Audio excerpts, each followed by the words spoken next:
Hi hello welcome back to my channel. It's me Lavanya Venkatesh 143 అండి. ఇప్పుడైతే బిర్యానీ కావాల్సినటువన్నీ చూసేద్దాము. టమాటోస్ అండ్ ఆనియన్ అండ్ 1 పచ్చిమిర్చి వాటన్నిటిని కూడా సన్నగా కట్ చేసి పక్కన పెట్టుకోవాలి.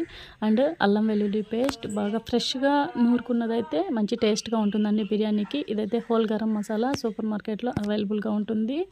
అండ్ చికెన్ నేనైతే బాయిల్ చేసి పక్కన పెట్టుకున్నాను కొంచెం పసుపు వేసి. మీరు కూడా కావాలంటే అలాగే చేసి పెట్టుకోండి, లేకపోతే మామూలుగా మనం వాష్ చేసుకొని వేసేసుకున్నా కూడా సరిపోతుంది. నెక్స్ట్ బిర్యానీ ఏ కడాయిలో అయితే చేసుకోవాలనుకుంటున్నామో ఆ మందపాటి కడాయి తీసుకొని అందులో కొంచెం 5 to 6 టేబుల్ స్పూన్స్ ఘీ వేసుకోండి, లేకపోతే ఆయిల్ కానీ వేసుకోండి, ఏదైనా పర్లేదు. అండ్ నెక్స్ట్ ఆనియన్స్ వేసుకోండి. ఆనియన్ పచ్చిమిర్చి రెండు కొంచెం బాగా ఫ్రై చేసుకోండి. ఫ్రై చేసుకున్న తర్వాత కొంచెం ఆనియన్స్కి బాగా వేగాలంటే కొంచెం సాల్ట్ అనేది యాడ్ చేసుకోండి. 1 టేబుల్ స్పూన్ కానీ కొంచెం కానీ చిటికె వేసుకోండి. అది బాగా ఫ్రై అవుతాయి.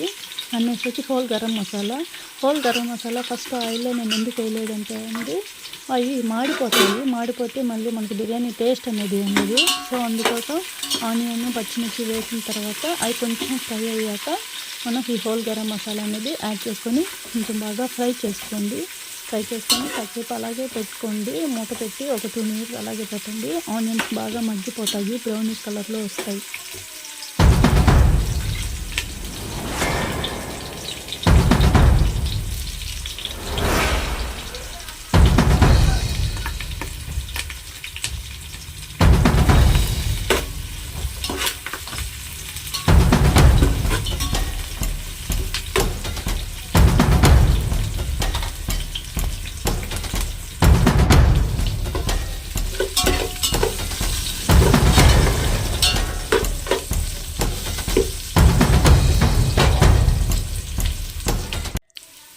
ఇప్పుడైతే ఆనియన్స్ అన్నీ కూడా బ్రౌనిష్ కలర్లో వచ్చేసాయి కదండి. ఈ టైంలో మనం అల్లం వెల్లుల్లి పేస్ట్ అనేది యాడ్ చేసుకోవాలి. 2 to 3 టేబుల్ స్పూన్స్ వరకు అయితే అల్లం వెల్లుల్లి పేస్ట్ అనేది యాడ్ చేసుకోండి. అల్లం వెల్లుల్లి పేస్ట్ అనేది బిర్యానీకి మంచి స్మెల్, మంచి టేస్ట్ అనేది ఇస్తుంది. మీరు కాజు కూడా యాడ్ చేసుకోవచ్చు అల్లం వెల్లుల్లి పేస్ట్ అనేది బాగా ఫ్రై అయిన తర్వాత టమాటో యాడ్ చేసుకోండి. టమాటో బాగా మగ్గిన తర్వాత అండ్ చికెన్ యాడ్ చేసుకోండి. చికెన్ ఆల్రెడీ బాయిల్ చేసిందే కాబట్టి దాన్ని ఎక్కువసేపు అయితే ఉంచాల్సిన అవసరం లేదండి. నెక్స్ట్ వచ్చి అందులో కావాల్సిన మసాలాస్ చికెన్ మసాలా, గరం మసాలా అండ్ ధనియాల పొడి, ఈ 3 మెయిన్ ఇంగ్రీడియంట్స్. అంతకుమించి బిర్యానీలో మనం ఏమి వేయము.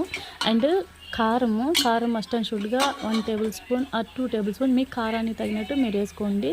అండ్ వీటన్నిటికీ కూడా మెయిన్ బ్యాలెన్సింగ్ చేసేది పెరుగు అండి. పెరుగు 1 కప్పు, ఒక చిన్న 50 grams కానీ మీరు యాడ్ చేసుకున్నట్లయితే బిర్యానీ మంచి టేస్ట్ వస్తుందండి. వేసుకున్న తర్వాత ఏ రైస్ అయితే తీసుకున్నామో ఆ రైస్ని మనం యాడ్ చేసేసుకోండి. నేనైతే ఆ గ్లాస్తో 2 glasses అయితే తీసుకున్నాను. 2 గ్లాస్కి అది నార్మల్ రైస్ కాబట్టి 2 గ్లాస్కి 4 గ్లాస్ వాటర్ అయితే పడతాయండి. నెక్స్ట్ 4 గ్లాస్ వాటర్ వేసిన తర్వాత బాయిల్ చేసుకోండి. బాగా బాయిల్ చేసుకున్న తర్వాత మూత పెట్టేసేయండి. మూత పెట్టి ఒక 5 minutes తర్వాత కానీ చూసినట్లయితే మనకు బాగా బిర్యానీ అనేది ఉడుకుతూ ఉంటుంది. ఆ టైంలో మనము ఈ కొత్తిమీర, పుదీనా అనేది మెయిన్గా వేసుకోండి. లాస్ట్లో ఫ్లేవర్ అనేది బాగా అనిపిస్తుంది. ఈ టైంలో ఉన్నప్పుడు మనం దమ్ పెట్టేసుకోవాలి. మనం లాస్ట్లో ఒక బరువైనది ఏదైనా కూడా మన ఇంట్లో రోల్ ఉంటుంది కదండి, చిన్న రోలు, ఆ రోల్ని మూత పెట్టేసేసి దమ్ పెట్టేశారంటే బిర్యానీ అనేది రెడీ అయిపోతుంది. అలాగే చాలా టేస్టీగా కూడా ఉంటుందండి. మీరు కూడా ఒకసారి ట్రై చేసి చూడండి. ఈ వీడియో కనుక మీకు నచ్చినట్లయితే లైక్ చేయండి, షేర్ చేయండి, సబ్స్క్రైబ్ చేయడం మాత్రం మర్చిపోకండి. Thank you for watching this video guys. Bye.